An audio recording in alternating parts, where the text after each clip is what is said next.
तो आज हम लोगों का टॉपिक है स्वामी दयानंद सरस्वती। नाम सुना है? बहुत सुंदर बात। स्वामी दयानंद सरस्वती बहुत ज्वलंत मुद्दा, बहुत खतरनाक आदमी है ना। अपने समय में इन्होंने पूरे समाज को हिला के रख दिया है। किसने? स्वामी दयानंद सरस्वती जी ने। ओके, पढ़ना है इस बात को भाई, ध्यान से सुनना, पूरी बात आराम से समझ में आ जाएगी। ठीक है, ध्यान लगा के सुनना है ना। माइंड को अलर्ट मोड पे डाल दीजिए, है ना। दिल पर फ्लाइट मोड लगा दीजिए, दिमाग को अलर्ट कर दीजिए, अपने आप बात समझ में आ जाएगी। क्या नाम है? स्वामी दयानंद सरस्वती, राइट? यही नाम है। कितनी बढ़िया राइटिंग हमारी, कभी कभी बहुत बढ़िया लिख देते हैं हम। स्वामी दयानंद सरस्वती, ठीक बात है। अब सुनो ध्यान से। स्वामी दयानंद सरस्वती भारत में एक प्रमुख समाज सुधारक में इनका नाम गिना जाता है ना। समाज सुधारक है, समाज सेवक नहीं है। ध्यान से समझना, समाज सेवक होने में और समाज सुधारक होने में बहुत बड़ा अंतर होता है ना। कई बार हम गलती से बोल देते हैं स्वामी दयानंद सरस्वती बहुत बड़े समाज सेवक थे। ना, समाज सेवक नहीं थे, समाज सुधारक थे। क्या थे? समाज सुधारक थे, यानी कि सोशल रिफॉर्मर थे, है ना। ओके, स्वामी दयानंद सरस्वती ने स्वामी दयानंद सरस्वती का जन्म जो हुआ, इनका जन्म हुआ 1824 में, 1824 में इनका जन्म हुआ। टंकारा नाम की एक जगह है, टंकारा नाम की एक जगह है। कहाँ? गुजरात में, है ना। तो गुजराती थे ये। और इनके बचपन का जो नाम था, इनके बचपन का नाम था मूल शंकर तिवारी। क्या नाम है?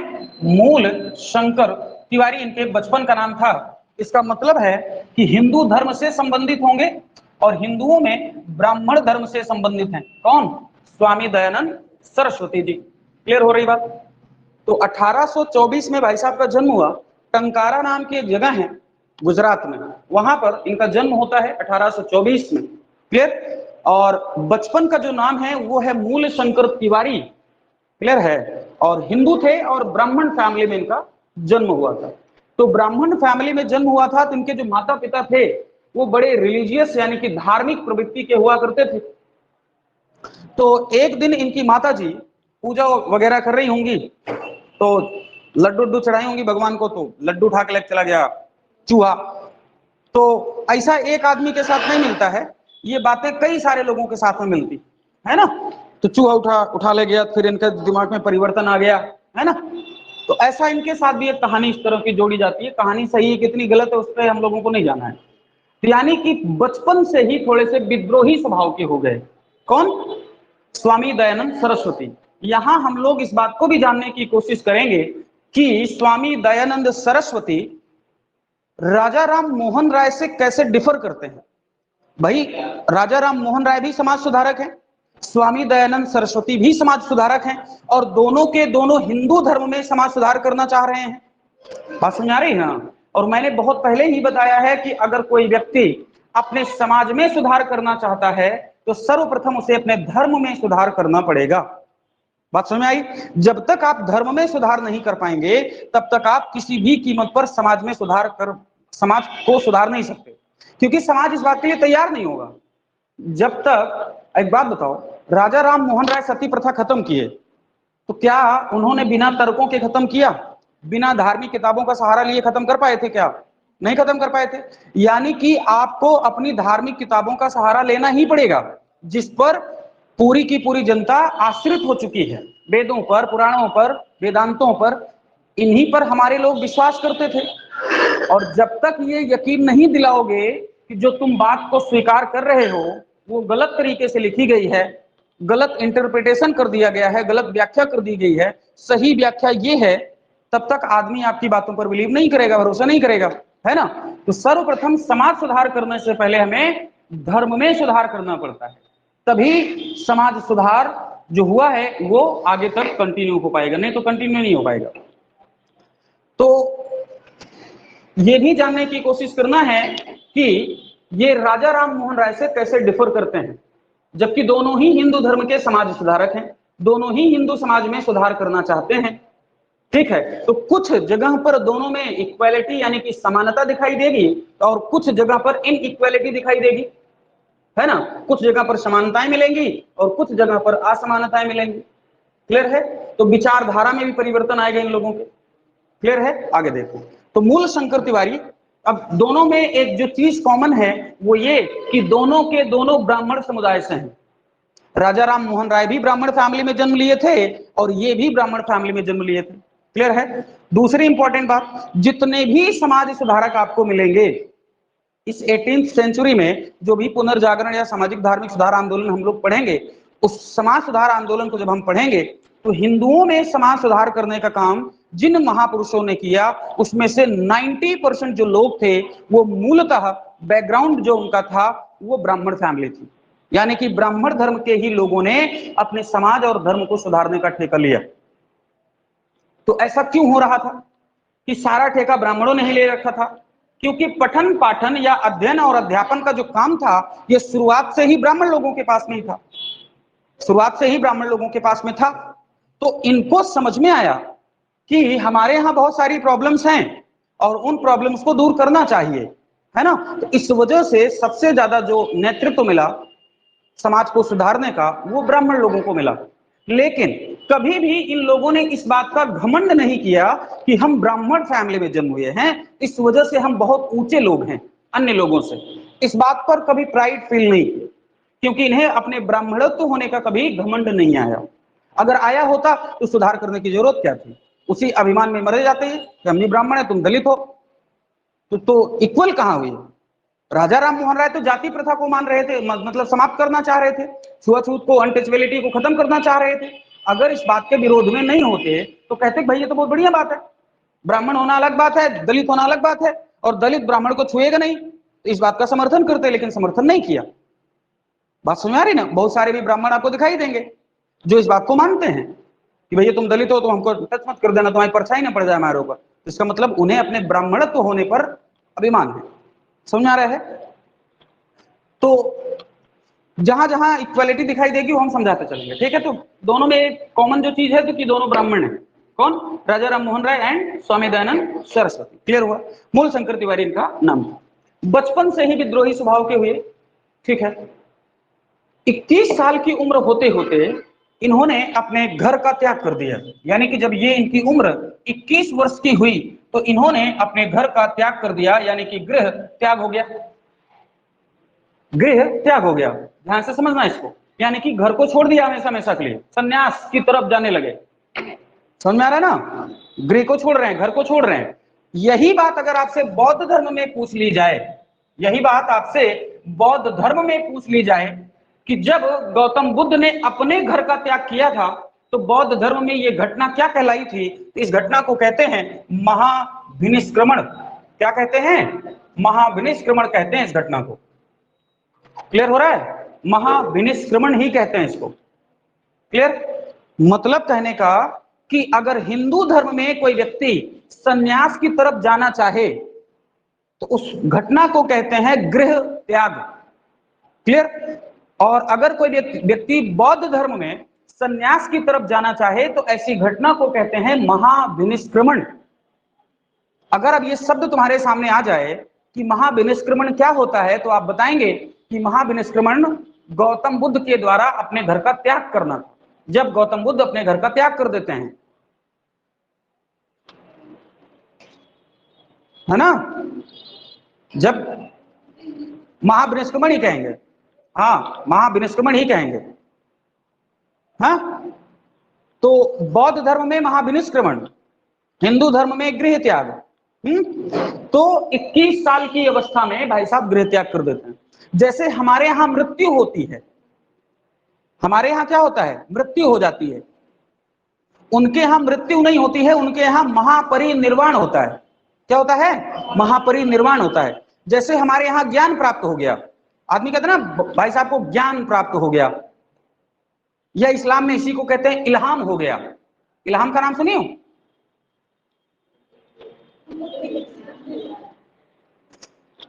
हमारे हिंदू में क्या कहते हैं इसको? ज्ञान प्राप्त हो गया है भाई साहब को, बहुत ज्ञानी पुरुष हैं, है ना, ज्ञान हो गया उनको, इनलाइटेंड हो गए, इसी को इस्लाम में कहते हैं इल्हाम हो गया उनको। इल्हाम का मतलब ज्ञान प्राप्त हो गया उनको। ठीक उसी तरह से बौद्ध धर्म में निर्वाण हो जाता है। क्या हो जाता है? निर्वाण। तो तीन इंपॉर्टेंट शब्द हैं बौद्ध धर्म में जो बहुत कंफ्यूजिंग है, ध्यान रखना है। महाविनिष्क्रमण, महापरिनिर्वाण एंड निर्वाण। तो पहले क्या होगा? महाविनिष्क्रमण होगा, फिर क्या होगा? निर्वाण होगा, फिर क्या होगा? महापरिनिर्वाण होगा। श्रुति बताओ फिर एक बार, जीव नहीं टूटनी चाहिए। हाँ, पहले महाविनिष्क्रमण, फिर निर्वाण, निर्वाण, हाँ तीसरा महापरिनिर्वाण। गुड। तो महाविनिष्क्रमण क्या है श्रुति? घर को छोड़ देना। निर्वाण क्या हो जाता है? इनलाइटेंड हो जाना, ज्ञान प्राप्त कर लेना। और महापरिनिर्वाण क्या है? मृत्यु को प्राप्त हो जाना, यानी कि डेथ हो जाना, है ना। ये तीन चीजें भी आपको ध्यान में रखनी है। 21 साल में भाई साहब घर का त्याग कर देते हैं, और घर का त्याग करने के बाद, घर का त्याग करने के बाद इनकी मुलाकात होती है। एक व्यक्ति हैं जिनका नाम है संपूर्णानंद। क्या नाम है? संपूर्णानंद एक नाम है। संपूर्णानंद नाम के व्यक्ति हैं जो दंडी स्वामी के नाम से फेमस है। कौन से नाम से? दंडी स्वामी के नाम से फेमस थे। कौन? संपूर्णानंद जी। इन्होंने ही इनका नाम मूल शंकर से चेंज करके इनका नाम कर दिया क्या? स्वामी दयानंद सरस्वती कर दिया। यानी कि ये इनके पहले गुरु हुए। संपूर्णानंद जो स्वामी है, ये स्वामी दयानंद सरस्वती के पहले गुरु माने गए, है ना, पहले गुरु माने गए। और इन्होंने ही पहली बार स्वामी दयानंद सरस्वती का नाम चेंज करके मूल शंकर से इनका नाम क्या कर दिया? स्वामी दयानंद सरस्वती कर दिया। ओके। इनसे कुछ ज्ञान प्राप्त कर लेने के बाद, संपूर्णानंद से ज्ञान प्राप्त कर लेने के बाद ये आगे मथुरा की तरफ बढ़े। कहां पर? मथुरा की तरफ बढ़े। लेकिन थे कहां के? गुजरात के।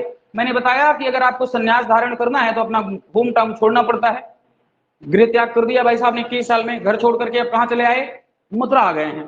क्यों? क्योंकि संपूर्णानंद से इनको ज्ञान प्राप्त हो चुका है, जो ज्ञान लेना था वो ज्ञान मिल गया। अब ये मथुरा में आते हैं और मथुरा में इनकी एक नेत्रहीन व्यक्ति से मुलाकात होती है। नेत्रहीन व्यक्ति हैं जिनके पास आई अपनी नहीं है। उस आदमी का नाम है स्वामी बिरजानंद। क्या नाम है? स्वामी बिरजानंद नाम है इनका। और स्वामी बिरजानंद ने ही स्वामी दयानंद सरस्वती को वेदांत की शिक्षा दी है, वेदों की शिक्षा दी है।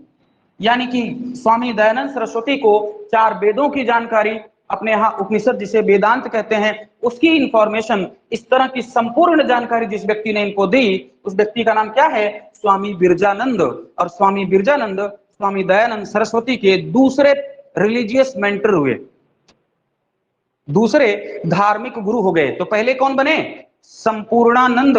दूसरे कौन बने? स्वामी बिरजानंद। संपूर्णानंद का काम बस इतना था कि इन्होंने थोड़ी बहुत ज्ञान देने के बाद इन्होंने इनका नाम चेंज कर दिया और नाम कर दिया स्वामी दयानंद सरस्वती। और जब इनकी मुलाकात एक नेत्रहीन स्वामी बिरजानंद से हुई तो स्वामी बिरजानंद वेदों के बहुत बड़े ज्ञाता थे, वेदांत को बहुत अच्छे से जानते थे। इस बात का भी ध्यान रहना चाहिए कि वेद होना बहुत अलग बात है, वेदांत होना बहुत अलग बात है। वेद की संख्या 4 है, वेदांत की संख्या 108 है और वेदांगों की संख्या 6 है। यहां सुनना है इस बात को। वेद कितने हैं? तो 4। वेदांत कितने हैं? तो 108। एंड वेदांग कितने हैं? तो आप बताएंगे 6, है ना। तीनों राइम बना रहे हैं, इसलिए इंपॉर्टेंट है जानना। बता रहा हूं, वेद जिनको संख्या के रूप में हम जानते हैं कि 4, ऋग्वेद, यजुर्वेद, सामवेद एंड अथर्ववेद।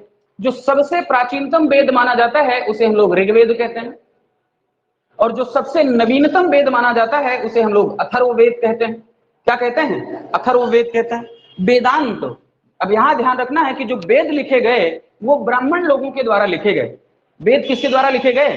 ब्राह्मण लोगों के द्वारा लिखे गए। और ब्राह्मणों ने वेद को लिख करके ब्राह्मणों की सर्वोच्चता को, यानी कि सुप्रीमेसी को एकदम ऊपर कर दिया, टॉप पोजीशन पर, है ना। क्योंकि उस समय समाज में 4 प्रकार के वर्ण सिस्टम चल रहे थे, ब्राह्मण, क्षत्रिय, वैश्य एंड शूद्र। तो इन 4 लोगों में इन 4 क्लास में जो सबसे टॉप पोजीशन पर थे वो कौन थे? तो ब्राह्मण थे, क्योंकि ब्राह्मणों ने वेदों के माध्यम से अपनी सर्वोच्चता को सिद्ध कर दिया था कि चारों क्लास में जो सबसे टॉप क्लास है वो कौन है? ब्राह्मण है ना। और इस तरह से ये क्षत्रियों के ऊपर, यानी कि जो राजा होते थे वो क्षत्रिय होते थे, उनके ऊपर दबाव बनाने का काम करते थे। यानी कि राजा कौन होता था? क्षत्रिय, लेकिन उसके ऊपर दबाव किसका रहता था? ब्राह्मण आदमी का, पुरोहित का।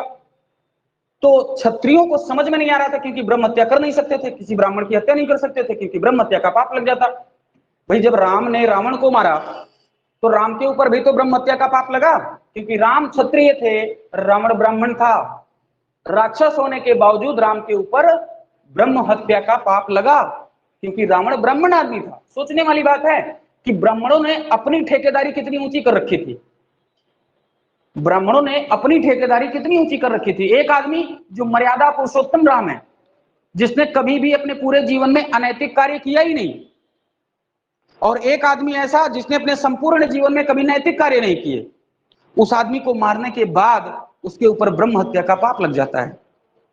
और ब्रह्म हत्या का पाप लगने के बाद उसका प्रायश्चित करता है, गिल्ट फील करता है कि हमसे हत्या हो गई, पाप लग गया, ये पाप लगा उसको, गिल्ट फील कर रहा आदमी।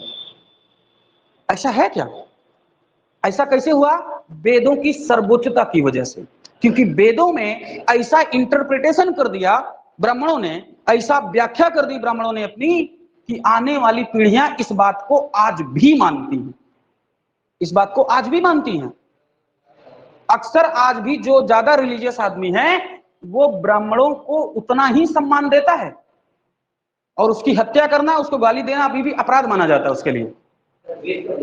हाँ, वेद लिखे नहीं गए थे, वेदों को कंपाइल किया गया था। वेदों के बारे में बताया गया कि वेद लिखे गए ही नहीं है, वेद लिखे नहीं गए, वेदों को कंपाइल किया गया। क्या किया गया है?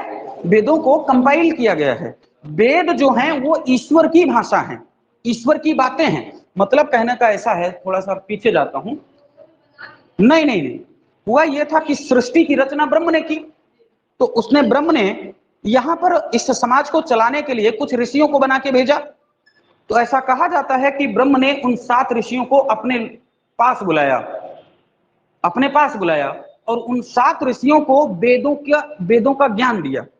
क्योंकि उस समय ना तो कोई लैंग्वेज थी, ना तो कोई स्क्रिप्ट थी, तो उन लोगों को ओरली याद करा दिया उन्होंने, बोल बोल के। तो उन लोगों को चारों वेद याद हो गए, और उनको यह ऑर्डर दिया गया कि जब तुम, क्योंकि तुम गुरु हो, तो तुम गुरुकुल में जाओगे, तो जब गुरुकुल में जाओगे तो तुम्हारे स्टूडेंट होंगे, तो जैसे मैंने तुमको वेदों का ज्ञान दिया वैसे ही ओरली तुम अपने स्टूडेंट को भी ये ज्ञान दोगे, यानी कि उनको भी ओरली याद हो जाना चाहिए। समझ आ रहा ना? तो ऐसे जब वो स्टूडेंट सीखा तो बाद में वो भी गुरु बनेगा गुरुकुल का, तो वो अपने स्टूडेंट को सिखाएगा। और ये परंपरा, ये ट्रेडिशन एक लंबे टाइम तक चली आई। कब तक चली आई? जब हमारे देश में महर्षि कृष्ण द्वैपायन वेदव्यास नहीं हुए। और जब वेदव्यास जी हुए तो उन्होंने 1500 बीसी में सरस्वती नदी के किनारे, 1500 बीसी का मतलब आज से 2500 साल पहले, सरस्वती नदी के किनारे वेदों को कंपाइल कर दिया। कैसे कंपाइल कर दिया? कि वो जो बचे हुए स्टूडेंट थे, अब जो गुरु बन चुके हैं ये ट्रेडिशन के अकॉर्डिंग, तो उनको किसी ना किसी को कुछ ना कुछ इंफॉर्मेशन थी, उन सभी लोगों को बुलाया गया। किसके द्वारा? वेदव्यास जी के द्वारा। उनसे कहा गया, भैया तुम्हें कितना पता है? तुम्हें पहला मंडल याद है? हाँ याद हमको। तुम पहला मंडल बताओ, तो लिख दिया गया। तुमको कौन सा मंडल याद है? दूसरा वाला। ठीक है, तुम दूसरा वाला बताओ। तुम तीसरा वाला बताओ। ऐसे 10 मंडल लिखे गए। समझना बात को, 7 ऋषि बुलाए गए थे, है ना। यानी कि जो ओरिजिनल है, जब आप ऋग्वेद को उठाएंगे तो ओरिजिनल में 10 मंडल हैं, 10 चैप्टर हैं, और 10 चैप्टर में जो सबसे प्राचीनतम मंडल हैं, जो सबसे प्राचीनतम चैप्टर हैं, वो सिर्फ 7 हैं। कितने हैं? ओनली 7 चैप्टर हैं जो प्राचीनतम हैं, और जो 3 और चैप्टर जोड़े गए, एड ऑन किए गए, वो बाद के चैप्टर हैं। ये बाद का इंटरप्रिटेशन है। समझ में आ रहा है? ऐसे वेदों का संकलन हुआ है। तो क्या वेदों की रचना हुई है या कंपाइल हुआ है? वेदों का क्रिएशन नहीं हुआ है, वेदों को सिर्फ कंपाइल किया गया है। तो वेद हैं किसके? ईश्वर के। इसलिए उसे कहा जाता है कि वेद अपौरुषेय हैं, यानी कि मैन मेड नहीं है। इसको किसने बनाया? ईश्वर ने बनाया। समझ में आया? अब समझ आ गया होगा। तो वेद लिखे गए 4। तो क्षत्रियों ने सोचा कि यार इनको तो मार देंगे तो ब्रह्म हत्या का पाप लग जाएगा, क्या करें फिर। तो इनको इनकी ही भाषा में जवाब दो। इन्होंने वेद कितने लिखे? 4, और अपनी सर्वोच्चता साबित कर दी। ठीक बात है, हम 108 उपनिषद लिखेंगे, क्योंकि वेदों के बाद लिखा गया इसलिए वेदांत कहा जाता है। उपनिषद इक्वल टू वेदांत, चाहे हम उपनिषद कहें या उसी को वेदांत कहें, दोनों बातें सिमिलर है। क्योंकि वेदों के बाद लिखा गया इसलिए वेदांत, वेदों का जब अंत हुआ तब क्या लिखा गया? वेदांत लिखा गया या उपनिषद लिखा गया।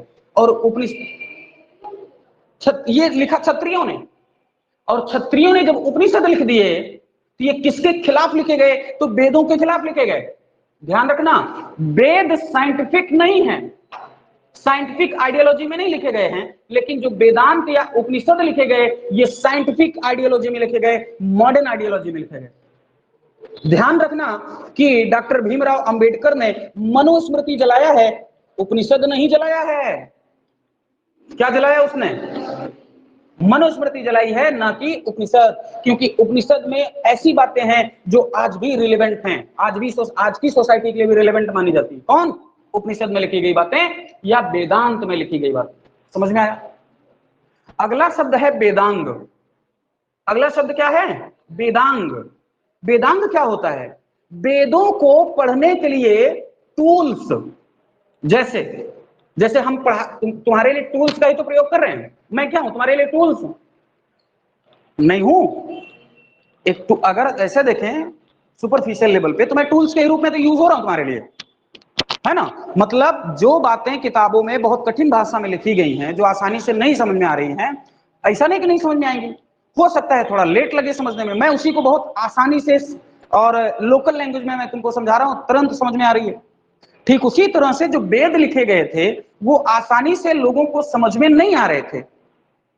तो लोगों को वेद आसानी से समझ में आ जाएं, उपनिषद आसानी से समझ में आ जाएं, सिंपली समझ में आ जाए, क्योंकि वेद जो लिखे गए थे वो संस्कृत में लिखे गए थे और ब्राह्मी स्क्रिप्ट में लिखे गए थे, जो कि दुनिया की सबसे कठिन लैंग्वेज है, ब्राह्मी और संस्कृत।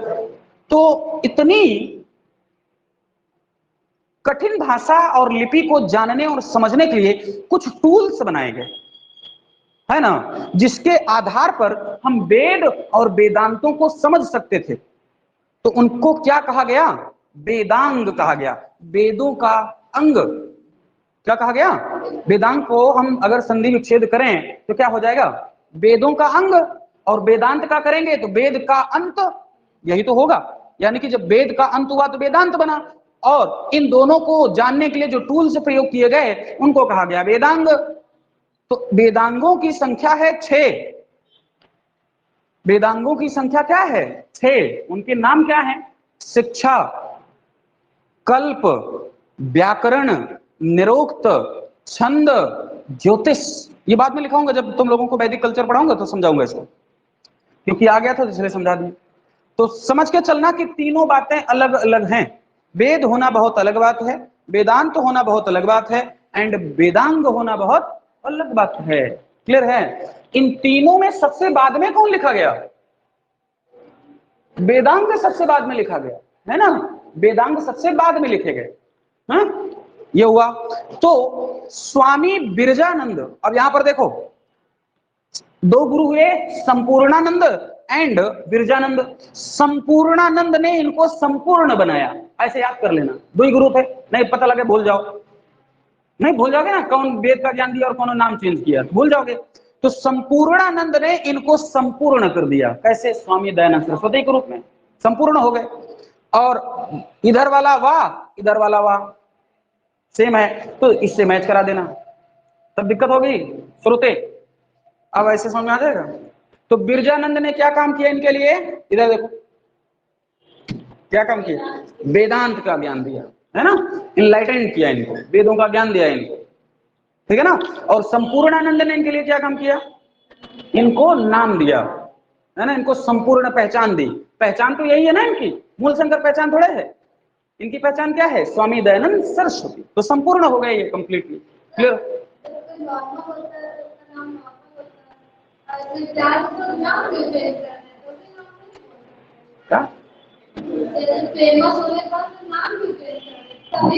सभी कर लेते हैं, नाम का अपना वजन होता है।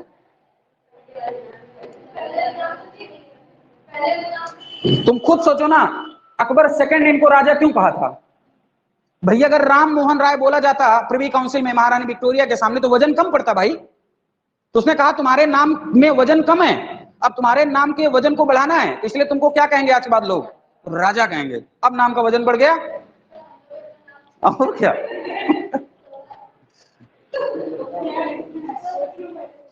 तो आज के बाद तुम कहो अपने आप को विदेशी काजल, हाँ श्री 1008, हाँ। तो इतनी बात समझ में आ गई। तो संपूर्णानंद के माध्यम से इनको नाम मिल गया और बिरजानंद जी से इनको ज्ञान प्राप्त हो गया। ठीक है। अब ज्ञान प्राप्त होने के बाद इन्होंने लगभग 10 प्रिंसिपल बनाए, 10 सिद्धांत बनाए, और उन्हीं 10 सिद्धांतों के आधार पर स्वामी दयानंद सरस्वती अपने विचारों का या अपनी आइडियोलॉजी का आगे प्रचार प्रसार कर रहे थे। क्या क्या यहां जानना इस बात को बहुत जरूरी है ना? क्या क्या है वो बातें? जैसे 10 बातें ध्यान से सुनो। एक बात है, मूर्ति पूजा का विरोध कर रहे हैं। पहली बात, कौन सी चीज का?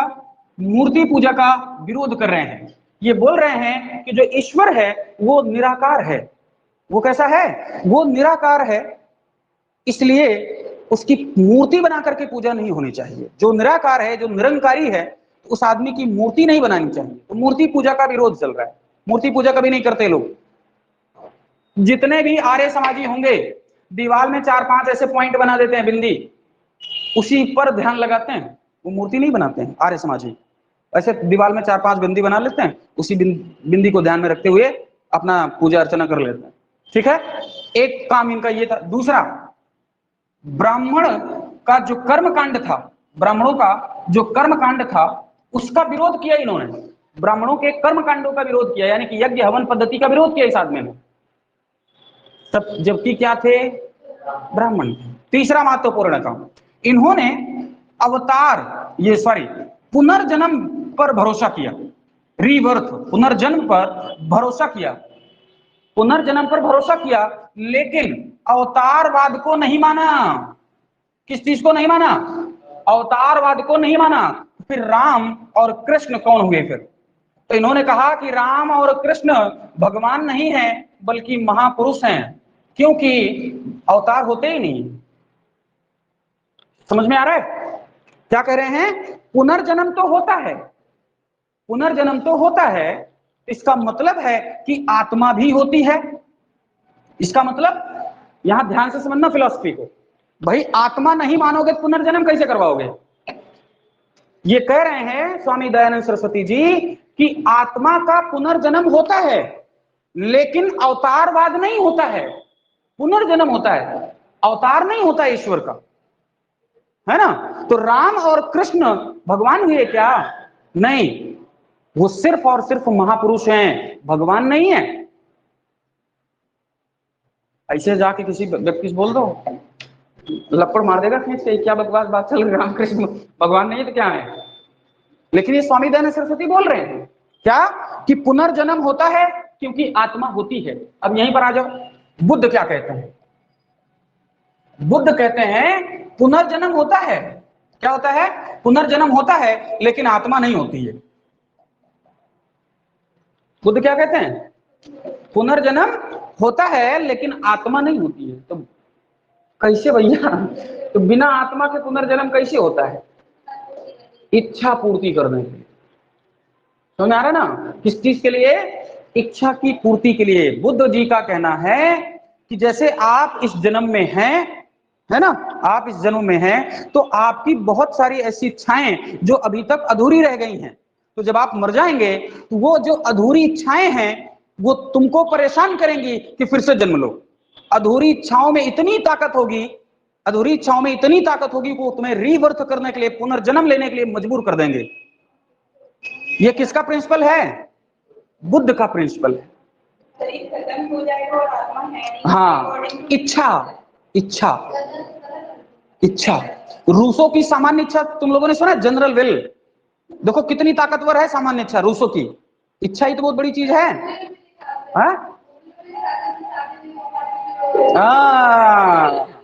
इसी इच्छा को तृष्णा कहा जाता है।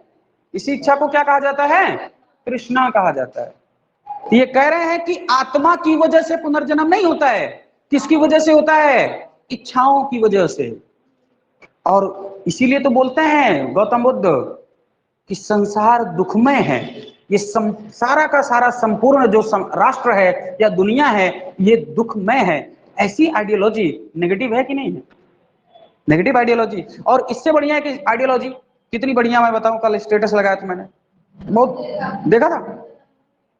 अच्छा कोई बात नहीं, एक बढ़िया स्टेटस हमने कल लगाया था, देखो क्या है, अभी है देखो। और किसी आम आदमी का नहीं, बहुत बढ़िया आदमी का है। Death is the only solution, death is the only solution to all problem. क्या कह रहे हैं वो?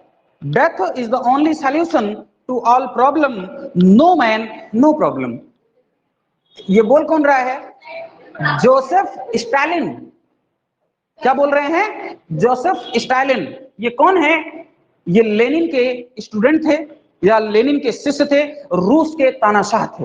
रूस में दो महानतम तानाशाह हुए, हिटलर से बड़े तानाशाह हैं ये लोग। हिटलर का तो नाम बेकार कर दिया इन लोगों ने। हिटलर से बड़ा तानाशाह है स्टालिन। हिटलर तो तब भी अपनी पत्नी से प्रेम करता था, लेकिन इस आदमी ने अपने माता पिता पत्नी बच्चा सबको मार डाला है प्रॉब्लम को सॉल्व करने के लिए। नाम क्या है उसका? Joseph Stalin. इसलिए तो बोल रहा हूं, death is the only solution to all problems. कि हमारे जीवन में कुछ समस्याएं हमारे परिवार की वजह से हैं, इनको मार दो कुछ तो परेशानी खत्म हो जाएगी, इसलिए उसने सभी को मार दिया। तो सोचो, जो प्रॉब्लम को खत्म करने के लिए अपनी फैमिली को मार सकता है।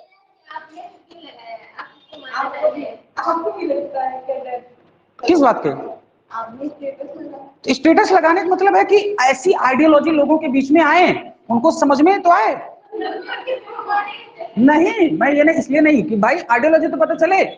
अच्छा एक बात बताओ, हाँ नॉर्मल,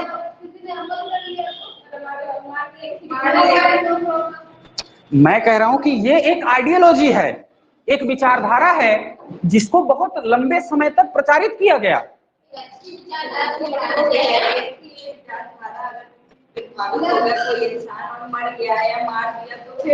तो होना चाहिए, होना चाहिए। मैं ये नहीं कह रहा हूं, मैं अगर ये प्रिंसिपल सही है कि अगर एक व्यक्ति के मरने से पूरा परिवार संभलता है तो उस व्यक्ति को मरना चाहिए। एक परिवार के मर जाने से पूरा गांव बचता हो तो पूरे परिवार को मरना चाहिए। एक गांव के मरने से एक जिला बचता हो तो पूरे गांव को मरना चाहिए। एक जिला मरने से पूरा राज्य बचता हो तो जिले को मरना चाहिए। और राज्य मरने से राष्ट्र बचता हो तो राज्य को मर जाना चाहिए। ये भी कॉन्सेप्ट है कि नहीं है? ये कॉन्सेप्ट है। तुम जान करके हैरान हो जाओगे कि रसिया यानी कि यूएसएसआर एक ऐसी कंडीशन में था कि जब पूरी दुनिया उसको गिद्धों की तरह नोच रही थी, और जोसेफ स्टालिन जब आया तो उसने रशिया को सेकंड सुपर पावर घोषित करवाया। सेकंड सुपर पावर बना है यूएसएसआर। आज एक समय था कि यूएसएसआर स्टालिन के लीडरशिप में दुनिया की दूसरी संपूर्ण महाशक्ति बनने को रेडी थी, और एक समय ऐसा लग रहा था कि रशिया यानी कि यूएसएसआर दुनिया को लीड करेगा। सबसे सुपर पावर अगर कोई कंट्री है तो वो रशिया है। ये किसने बनाया रशिया को? ऐसा जोसेफ स्टालिन ने बनाया। समझ में आया? सोचो, ये क्यों भूल जाते हो तुम? उसकी एक विचारधारा को आपने पकड़ लिया, लेकिन उसने राष्ट्र के लिए क्या किया है इस बात को तो देखो। उसने आज दुनिया में सबसे ज्यादा एटॉमिक परमाणु बम है उसके पास, रशिया के पास। आज भी कोई व्यक्ति उससे लोहा लेने के लिए जल्दी सामने नहीं आता। आता है? नहीं आता। वो तो मतलब उनके यहाँ बाद में जो लीडर आए, जोसेफ स्टालिन बना होता ना तो आज अमेरिका कहीं ना टिकता। अमेरिका को धराशायी कर देता वो आदमी, जोसेफ स्टालिन अगर होता तो। सबसे खतरनाक तानाशाह हुआ है, एरिस्टोक्रेट हुआ सबसे खतरनाक। कौन? Joseph Stalin. उस आदमी ने अपनी फैमिली को मरवा दिया। अब यह तो हम तुमको पूरा जोसेफ स्टालिन अभी समझाने लगे हैं, तब समझ आ जाएगा, तो अभी समझा नहीं सकते। मैं कह रहा हूं भाई, उसकी नीतियों की वजह से ही तो यूएसआर दुनिया की सबसे सुपर पावर कंट्री बना। कुछ भी किया हो उसने, एक एक साथ में उसने 10-10 लाख लोगों को मरवाया है। 10-10 लाख लोग मारे गए एक साथ में, समझ आ रहा है? लेकिन रशिया सुपर पावर बना उसकी नीतियों की वजह से, और उसके टाइम में ही बना, उसके टाइम में ही बना रशिया। किसी के ऊपर कभी उस आदमी ने भरोसा नहीं किया, कभी किसी के ऊपर भरोसा नहीं किया उस आदमी ने, समझ आ रहा है? कभी भरोसा नहीं किया। और जिंदगी में अगर सफल होना है तो अपनी जिंदगी में किसी के ऊपर रत्ती भर भरोसा मत करो, सबके ऊपर डाउट करो, तो तुम्हें लगेगा ये संदेहवादी पैदा करा रहे हो आप। स्टालिन होना चाहिए, एक स्टालिन होना चाहिए, एक स्टालिन होना चाहिए, जैसे हिटलर हुआ, एक हिटलर हुआ ना। अगर स्टालिन ना हुआ होता तो जर्मनी में जो तानाशाह था हिटलर, वो दुनिया का सबसे बड़ा तानाशाह होता। स्टालिन को बताया कम गया, स्टालिन ने हिटलर से ज्यादा जेनोसाइड कराए, नाम सुना है? लेकिन हिटलर ज्यादा फेमस हुआ, हिटलर ज्यादा फेमस हुआ, स्टालिन उतना फेमस नहीं हुआ, क्योंकि उसको उतना ज्यादा मीडिया ने कवर नहीं किया, है ना? अब पढ़ो जोसेफ स्टालिन को कभी, तो समझ में आएगा। हिटलर तो सीधे सीधे बोलता है कि हमेशा झूठ बोलना चाहिए, ये बोलता हुआ आदमी, हमेशा झूठ बोलो, सच बोलने का कोई मतलब ही नहीं है। और झूठ इतनी ताकत के साथ बोलो कि सच की आवाज दब जाए। क्या बोलता है? कि झूठ इतनी ताकत के साथ बोलो और इतनी बार बोलो और इतना बड़ा झूठ बोलो कि लोगों को लगे यार इतना बड़ा बोल रहा है तो कुछ तो बात होगी। और जब आदमी को यकीन हो जाए कुछ बात तो होगी, और वही झूठ 10 लोगों के बीच में प्रचारित करवा दो, और फिर आधा झूठ बोलो, फिर आधा झूठ बोलो। आधा झूठ का मतलब कि कुछ बात को बोलो, अरे अरे अरे मुंह से गलती से निकल गया, ऐसी कोई बात ही नहीं है, पहले झूठ बोलो फिर बोलो ऐसी कोई बात ही नहीं है, फिर आदमी कहेगा नहीं नहीं पूरी बात बताओ, कुछ तो बात होगी। समझ आ रहा है? ये सारी फिलॉसफी किसकी है? ये सारी फिलॉसफी हिटलर की है। यानी कि इतना बड़ा झूठ बोल दो कि लोगों को लगे कि इतना बड़ा झूठ तो आदमी नहीं बोलेगा भाई, कुछ तो बात होगी। समझ आया? तो स्वामी दयानंद सरस्वती ने कहा कि पुनर्जन्म होता है क्योंकि आत्मा होती है। ठीक उसी तरह से इस आदमी ने कहा कि अवतारवाद नहीं होता है, राम और कृष्ण महापुरुष थे, भगवान नहीं। क्लियर हुआ? आगे देखो, इसका मतलब इन्होंने आत्मा को भी तो माना होगा। ये सारे प्रिंसिपल मैं बता रहा हूं, आगे देखो क्या बात हुआ। नेक्स्ट, इन्होंने जाति प्रथा को नहीं माना, जाति प्रथा को माना, लेकिन जन्म के आधार पर नहीं बल्कि कर्म के आधार पर। किसके आधार पर माना? जाति व्यवस्था को तो माना, लेकिन जन्म के आधार पर नहीं बल्कि कर्म के आधार पर, कि आप जैसा काम करेंगे उसी प्रकार की आपकी जाति हो जाएगी। अगर आप पठन पाठन में लग गए तो आप ब्राह्मण, आप बेरोजगार नल्ले हो गए तो आप हो गए शूद्र, सिंपल बात है ना। तो जाति प्रथा को मानते हैं, लेकिन किस आधार पर? जन्म के आधार पर या कर्म के आधार पर? कर्म के आधार पर। ठीक है। नेक्स्ट, एक ईश्वर में भरोसा करते हैं, मोनोथिज्म करते हैं, एक ईश्वर वाद में यकीन करते हैं, ये मोनोथिज्म को मानते हैं। अगला, स्त्री शिक्षा पर बढ़ावा देते हैं, यानी कि स्त्री को शिक्षा देनी चाहिए, इस बात पर यकीन करते हैं। हिंदी को राजभाषा होनी चाहिए, इस बात पर यकीन करते हैं। हिंदी राजभाषा होनी चाहिए, इस बात पर यह आदमी यकीन करता है। हिंदी राजभाषा होनी चाहिए, इस बात पर भी यकीन करते हैं।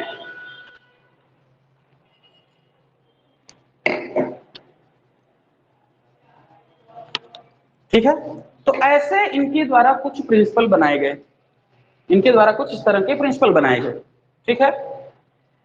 और तो जो सभी समाज सुधारकों में क्वालिटी पाई जाती है कि विधवा का पुनर्विवाह चाहते हैं, है ना, ये भी चाहते हैं स्त्री शिक्षा होनी चाहिए, ये भी चाहते हैं, और महिलाओं को पूरी आजादी होनी चाहिए, पूरी स्वतंत्रता होनी चाहिए, इस बात की भी बात करते हैं, इस सारी बातों की हिमायत करते हैं।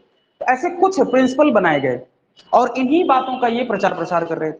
और एक इंपॉर्टेंट जो है वो ये कि वेद त्रुटि युक्त नहीं है, यानी कि वेद सर्वोच्च है। ये सबसे इंपॉर्टेंट बात।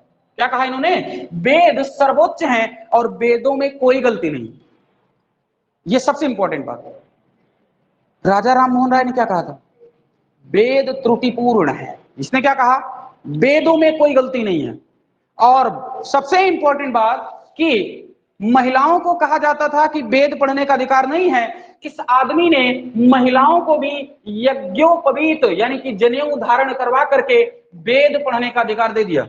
ऐसा करने वाले ये भारत के ही नहीं दुनिया के पहले व्यक्ति, ऐसा करने वाले ये भारत के नहीं दुनिया के पहले व्यक्ति हैं कि महिलाओं को यज्ञोपवीत करा करके उनको वेद पढ़ने का अधिकार दिया है। ठीक है,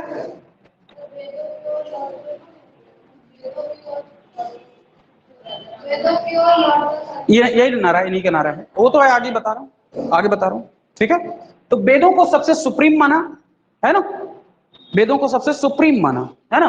और महिलाओं को भी यज्ञोपवीत धारण करवा के, यज्ञोपवीत मीन्स जनेऊ, है ना। जनेऊ समझते हो क्या होता है?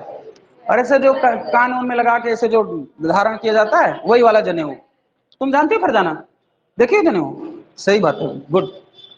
तो जब आदमी जनेऊ धारण कर लेता है तो वो आदमी हो जाता है द्विज। क्या हो जाता है? द्विज हो जाता है। क्या हो जाता है? द्विज। और द्विज की कैटेगरी में सिर्फ ब्राह्मण, क्षत्रिय और वैश्य आते हैं, शूद्र नहीं आते थे एक टाइम तक। अगर तुमसे पूछा जाए कि किस वर्ग को द्विज की श्रेणी में नहीं रखा जाता था, तो शूद्रों को नहीं रखा जाता था, क्योंकि वो जनेऊ धारण नहीं कर सकते थे, मनाही थी उनको। ये सब बकवास बातें थी। अब तो क्या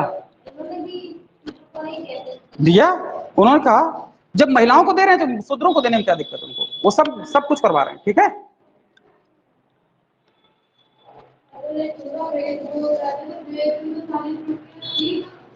ऐसा तुम कह रही हो, इनकी नजर में नहीं थी।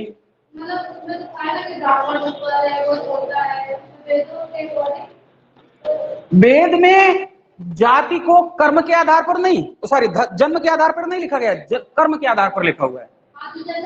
हाँ, वही बात बोल रहा हूं आदमी, उसीलिए तो कह रहा है कि वेदों में कोई बुराई नहीं है। नहीं है, कहाँ है? कहाँ है कर्मकांड? पुराणों में कर्मकांड है, वेदों में कर्मकांड नहीं है।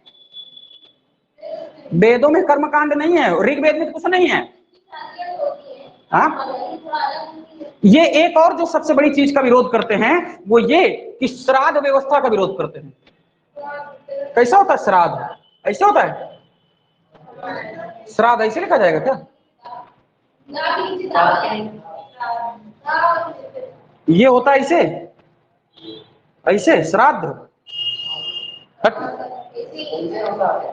जैसा भी होता हो, श्राद्ध समझते हैं ना, मृत्यु भोज, मरने के बाद लोगों को भोजन खिलाया जाता है, उसको कहते हैं श्राद्ध करना। इसका विरोध करते हैं, कहते हैं आत्मा है, पुनर्जन्म लेती है, लेकिन ये श्राद्ध वाला जो ढोंगा चलाया जाता है अपने देश में, वो गलत बात है। हाँ नहीं, अरे वो जो अन्य लोगों को दिया जाता है, जो जिंदा लोग हैं, उनको श्राद्ध नहीं कराना चाहिए, है ना।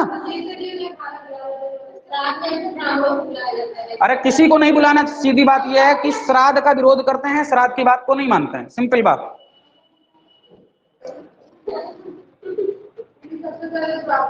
हाँ वो तो अलग बात है, हाँ उनको पैसा ऐसा भी मिलता है, उनको पैसा ऐसा भी मिलता है।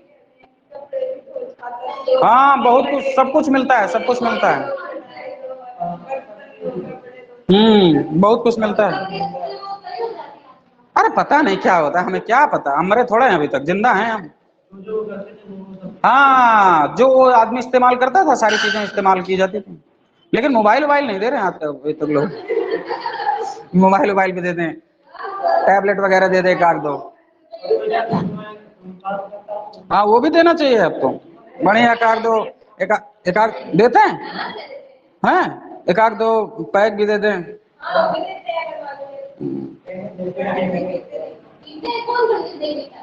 सारे पीते हैं, सब खाते पीते हैं। अरे सब फालतू बात है, सबसे ज्यादा ब्राह्मण पी रहे हैं।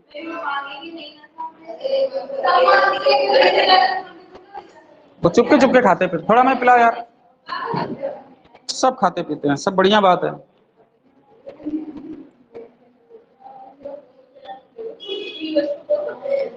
मेरी नजर में हर स्त्री को और हर पुरुष को अपने जीवन में हर चीज का प्रयोग एक बार करना चाहिए।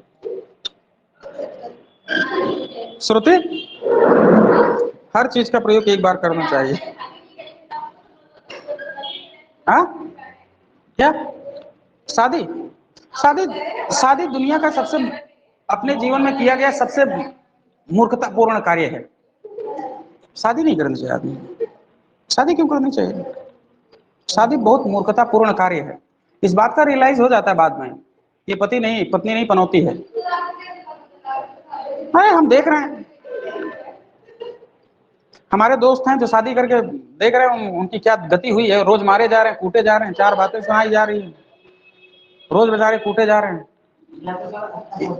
और इज्जत नहीं मिल पा रही उनको, बेइज्जती होती रोज।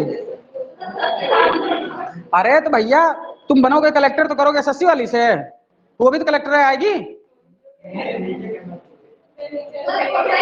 तो वो स्टेटस मैच नहीं होता ना, स्टेटस मैच नहीं होता है। इक्वालिटी में होनी चाहिए सारी चीजें। अपने रिलेशन हमेशा इक्वालिटी में बनाने चाहिए, ना नीचे ना ऊपर। नीचे बनाओगे तो भी दिक्कत होगी, ऊपर बनाओगे तो भी दिक्कत होगी। अपनी इक्वालिटी में रिश्ते बनाने चाहिए। और कलेक्टर हो जाएगा तो कलेक्टर आएगी, वो तुमको अलग मारेगी, तब ज्यादा मारेगी और धौंस दिखाएगी। तुम क्या हो जो हम नहीं हैं, तुम क्या हो जो हम नहीं, हम भी तो वही हैं जो तुम हो। और लड़कियां आजकल ज्यादा ही मॉडर्न हो रही हैं, ऐसा ऐसा ज्ञान देती हैं जिसका कोई हिसाब नहीं। ऐसी मॉडर्निटी की बात करती, तुम्हारी सोच बहुत घटिया है, ऐसी बात बोलती लड़कियां। कल की बात है, कल हम अपने यहाँ में फाइनल में इंटरव्यू ले रहे थे, वाइवा चल रहा था। थोड़ा काम से हम बाहर निकले गेट के, तो फिर हम अंदर जाने लगे अपने डिपार्टमेंट में। एक लड़की ऐसे वाइवा दे के उछलती कूदती आ रही थी। उसने ध्यान दिया नहीं, हम भी आ रहे हैं, हम इधर से आ रहे हैं अंदर जा रहे हैं, वो उधर से बाहर आ रही डिपार्टमेंट से, धक्का मारती हुई निकली हमको। हम लड़ गए यार दरवाजे में, कहे देखो कितनी बदतमीज लड़की। हम उसको बोले इधर, क्या नाम तेरा? हमने कहा नाम क्या है पहले बताओ। अरे सर दीपाली। हमने कहा होश में चलो और देख के चलो। क्या हुआ सर? हम कहा इसको पता ही नहीं। हमने कहा तुम धक्का मारते हुए चल रहे। अरे सर क्या बात कर रहे हैं आप? हम वाह क्या बात है। हाँ, हमने कहा बेटा होश में चला करो थोड़ा सा। हमने देखो समाज कितना बदल रहा है। हम कहे हमको आपत्ति हो रही है लेकिन इसको कोई आपत्ति नहीं हो रही है। हमें आपत्ति थी लेकिन उसको कोनो आपत्ति नहीं। अरे भैया वही, एक तो टीचर के जो प्रोफेशन होता है, ये दुनिया का सबसे घटिया रिश्ता मतलब प्रोफेशन माना जाता है। आदमी अपने जीवन में अपने हिसाब का कुछ नहीं कर सकता। कर सकता है नहीं। अपनी बहन को भी अगर बाइक पे बैठा के लेके जा रहा तो भी दिमाग में चलता रहता कोनो देख न ले। सगी बहन को भी वो आदमी लेके जा नहीं सकता। हम अपनी बहन को लेके जाते हैं कभी कॉलेज वॉलेज तो उसको वहीं गेट रोड के बाहर उतार देते हैं। 50 लड़के और लड़की इतनी खोपड़ी खराब रहती है उनकी, अरे सर जी यार लड़की बैठा के जा रहे हैं, उनको क्या पता जो हमको ये सर की बहन भी हो सकती है। और या तो उम्र बहुत ज्यादा हो जाए, 50-60 साल हो जाए, तब आदमी कम डाउट करता है। आदमी कहीं पर आदमी आराम से खड़ा नहीं हो सकता, किसी आदमी से बतिया नहीं सकता। लेकिन मैं इस मामले में बहुत निश्चिंत आदमी हूँ। तुम हमारे बारे में क्या सोचते हो हमें रत्ती भर फर्क नहीं पड़ता। जो सोचना है वो सोचो, हमें कोई मतलब है नहीं इस बात से। हमें कोई फर्क नहीं पड़ता इस बात से, जो मर्जी आए सोचो, क्या मतलब है इस बात में दिमाग क्यों लगाना है कि सामने वाला हमारे बारे में क्या सोच रहा है। दिमाग ही नहीं लगाना चाहिए इस बात में, इतनी टेंशन क्यों लेनी है ना। ठीक है भाई, इस पे आओ। तो वेदों को इन्होंने क्या माना? सर्वोच्च माना। इन्होंने कहा कि वेद त्रुटिहीन नहीं, मतलब क्या कहेंगे उसको, इसमें कोई गलती नहीं। सिंपल बात ये कि वेदों में कोई गलतियां नहीं है, वेद सुप्रीम है, इनसे बेहतर कोई ग्रंथ नहीं लिखे गए। इतने प्रिंसिपल अपनाए गए हैं। जरा इस प्रिंसिपल में देखो, कहीं पर भी मांसाहार और शाकाहार का मामला है क्या? कहीं नहीं ना। इसी मुद्दे को लेकर के कहीं यहां पर वेस्टर्न फिलॉसफी या वेस्टर्न कल्चर की बात की जा रही है क्या? नहीं की जा रही है। इन्हीं दो मुद्दों को लेकर के आर्य समाज दो पार्ट में डिवाइड हो जाएगा। आगे आर्य समाज अभी दो पार्ट में डिवाइड हो जाएगा, यही तो बनाएंगे आर्य समाज। तो ना तो इन प्रिंसिपल में क्या है, ना तो शाकाहार, ना ही मांसाहार, और ना ही वेस्टर्न फिलॉसफी या वेस्टर्न कल्चर की बात की जा रही है। यही दो मात्र मुद्दे होंगे। स्वामी दयानंद सरस्वती की जब डेथ हो जाएगी, इन्हीं दो मुद्दों को बेस बना करके जब ये स्वामी दयानंद सरस्वती आर्य समाज को स्टैब्लिश करेंगे, इसी बात को लेकर के आर्य समाज दो पार्ट में डिवाइड हो जाएगा। एक बना देगा दयानंद एंग्लो वैदिक कॉलेज, ये बाद में बताऊंगा, जिसे हम लोग डीएवी कॉलेज कहते हैं, दयानंद एंग्लो वैदिक कॉलेज। और आपने नाम सुना होगा गुरुकुल कांगड़ी विश्वविद्यालय, नाम सुना है? नहीं सुना है तो बताएंगे इसको। तो इस बात को लेकर के दो लोग अलग अलग हो गए, यानी कि एक ग्रुप डीएवी कॉलेज हो गया जो वेस्टर्न फिलॉसफी को एक्सेप्ट कर रहे थे, अंग्रेजी शिक्षा को बढ़ावा देने की बात कर रहे थे, मांसाहार को बढ़ावा देने की बात कर रहे थे। एक कल्चर ऐसा निकला जिसे कल्चर्ड पार्टी कहा गया, यानी कि ये आर्य समाजी ही हैं। और स्वामी श्रद्धानंद के नेतृत्व में एक और ग्रुप निकला जिसका नाम रखा गया महात्मा ग्रुप। क्या नाम रखा गया? महात्मा ग्रुप नाम रखा गया उसका। और उसके जो लीडर बने स्वामी श्रद्धानंद जी बने, है ना, और लेखराम जी बने। और इन लोगों ने गुरुकुल कांगड़ी को बनाया, जिसमें इन लोगों ने सिर्फ वेद पढ़ाए, संस्कृत पढ़ाई, पुराण पढ़ाए। यानी कि वेस्टर्न फिलॉसफी को एक्सेप्ट नहीं किया इन लोगों ने, वेस्टर्न कल्चर को एक्सेप्ट नहीं किया, अपने ही कल्चर को बढ़ावा देने की बात करने लगे। तो मुद्दा यही था। लाला लाजपत राय, लाला हंसराज, ये लोग कह रहे थे कि स्वामी दयानंद सरस्वती ने अपने जो 10 नियम बनाए थे उसमें कहां इस बात का जिक्र किया था कि शाकाहार होना चाहिए कि मांसाहार होना चाहिए? कहीं लिखा है? नहीं लिखा है। तो अब हम बनाएंगे। दूसरा, उन्होंने कहीं कहा है कि वेस्टर्न फिलॉसफी को नहीं मानना है? नहीं कहा है, तो हम मानेंगे। समझ आ रहा है ना? इसी बात को लेकर के आगे प्रॉब्लम होगी। तो स्वामी दयानंद सरस्वती के इन विचारों को, स्वामी दयानंद सरस्वती अपने इन विचारों को प्रचारित करने के लिए एक संगठन बनाते हैं, एक समाज या सोसाइटी का निर्माण करते हैं, जिसका नाम क्या है? आर्य समाज। आर्य का मतलब होता है श्रेष्ठ, नोवेल या नोवेलिटी या एलिट क्लास। आर्य का मतलब क्या होता है? श्रेष्ठ, एलिट क्लास जिसे कहते हैं हम लोग, उसे ही श्रेष्ठ माना जाता है। तो आर्य का मतलब क्या है? श्रेष्ठ। हाँ सर, जी सर।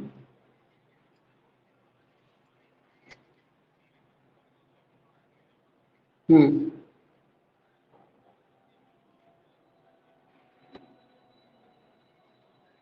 हम्म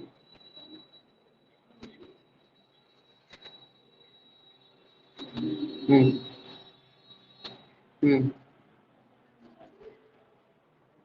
हम्म हम्म हम्म हम्म।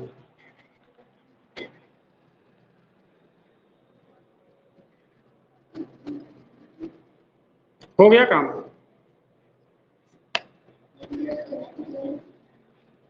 नंबर चढ़ गया साइड पे? अच्छा अच्छा।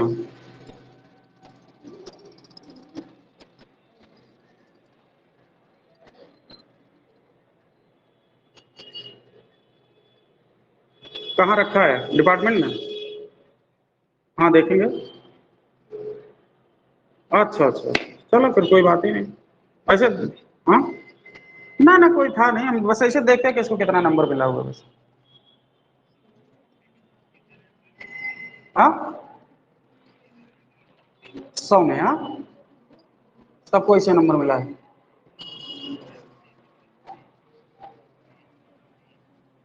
89 के ऊपर भी गया है? हाँ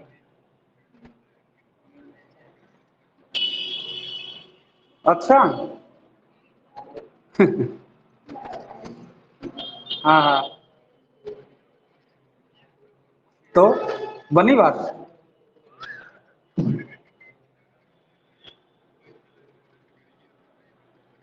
हम्म, चलिए ठीक, मैं जा रहा हूँ सब तक।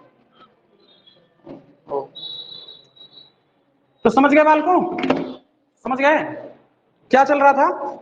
तो इन्होंने अपने इन विचारों को प्रचारित और प्रसारित करने के लिए आर्य समाज नाम का एक संगठन बनाया। ठीक है ना। क्या बनाया? आर्य समाज नाम का एक संगठन बनाया इन्होंने।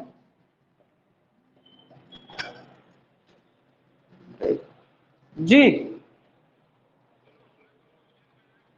ओके सर, ओके, ये सब हमें पता है सर। ओके सर, ठीक है ना। क्या नाम है? आर्य समाज। आर्य समाज को इन्होंने कब बनाया? 1875 में। कहां स्टैब्लिश किया इन्होंने? बंबई में स्टैब्लिश किया, है ना। आर्य समाज की स्थापना 1875 में बंबई में इसको स्थापित किया गया। 1875 में, ध्यान रखना। मात्र 2 साल के ही बाद 1877 में इसका जो हेडक्वार्टर बंबई हुआ करता था, इस हेडक्वार्टर को चेंज करके लाहौर में लेके जाया गया। कहां चला गया हेडक्वार्टर इसका? लाहौर। यानी कि बंबई से शिफ्ट करके इसका मुख्यालय कहां कर दिया गया? लाहौर में कर दिया गया। क्लियर हुआ? तो 1875 में आर्य समाज को स्वामी दयानंद सरस्वती ने बंबई में स्टैब्लिश किया, लेकिन मात्र 2 साल के ही बाद इसके इस मुख्यालय को या हेडक्वार्टर को कहां ट्रांसफर कर दिया गया? लाहौर में ट्रांसफर कर दिया गया। ठीक है। आर्य समाज के माध्यम से स्वामी दयानंद सरस्वती अपने विचारों का प्रचार प्रसार कर रहे थे। तो इनको लगा उसी बीच में कि अपनी एक किताब निकालनी चाहिए, है ना। तो इन्होंने अपनी एक किताब निकाली जिसे कहा जाता है सत्यार्थ प्रकाश। क्या कहा जाता है? सत्यार्थ प्रकाश नाम की इन्होंने किताब निकाली। ठीक है ना। सत्यार्थ प्रकाश लिखी किसने? तो स्वामी दयानंद सरस्वती ने ही लिखी। लेकिन शुरुआत में इनका मन था कि सत्यार्थ प्रकाश को गुजराती भाषा में या संस्कृत भाषा में लिखा जाए, लेकिन ब्रह्म समाजी जो नेता थे जिनका नाम था केशव चंद्र सेन, केशव चंद्र सेन का इनसे मिलन हुआ, स्वामी दयानंद सरस्वती से इनका मिलना हुआ, और स्वामी दयानंद सरस्वती को केशव चंद्र सेन ने कहा कि आपके जो विचार हैं वो बड़े तीव्रगामी वाले हैं, बहुत प्रोग्रेसिव विचार हैं आपके, इस वजह से अगर आप संस्कृत में या गुजराती में लिखेंगे तो इसको आम पब्लिक नहीं समझ पाएगी। आम पब्लिक जो भाषा समझती है उसे हम लोग हिंदी जानते हैं। तो ऐसा कीजिए, आप अपनी इस किताब को सत्यार्थ प्रकाश को आप ना तो संस्कृत में लिखिए और ना ही गुजराती में लिखिए, बल्कि लिखिए किसमें? तो हिंदी में। तो स्वामी दयानंद सरस्वती ने सत्यार्थ प्रकाश की जो रचना की वो हिंदी भाषा में की, लेकिन किसके प्रभाव में आकर? तो आप बताएंगे केशव चंद्र सेन के प्रभाव में आकर। केशव चंद्र सेन के कहने पर इन्होंने अपनी किताब को किसमें लिखा? तो हिंदी भाषा में लिखा। लेकिन इसकी जो प्रस्तावना लिखी गई, यानी कि जो पहला पेज लिखा गया, वो अभी भी संस्कृत में ही लिखा गया है। किसमें लिखा गया है? संस्कृत में ही लिखा गया। क्लियर है? यानी कि सत्यार्थ प्रकाश का जो प्रस्तावना है वो संस्कृत में लिखा गया, मूल किताब पूरी वो हिंदी में लिखी गई। किसके कहने पर लिखी गई? तो केशव चंद्र सेन के कहने पर लिखी गई। यहां एक बात और ध्यान में रखना है कि सत्यार्थ प्रकाश से मिलती हुई एक किताब है जिसका नाम है सत्य प्रकाश। क्या नाम है? सत्य प्रकाश।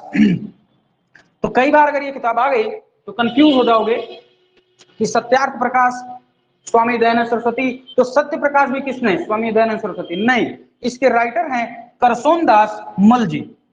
करसोन दास मूल जी, ये भी मूलतः गुजराती ही हैं। तो अंतर इस बात का समझना है कि सत्यार्थ प्रकाश स्वामी दयानंद सरस्वती ने लिखी है और सत्य प्रकाश नाम की जो किताब है वो करसोन दास मूल जी ने लिखी है। ठीक है, करसोन दास मूल जी ने लिखी है। इतनी बात हम लोग यहीं पर खत्म करेंगे। कल के बाद मामला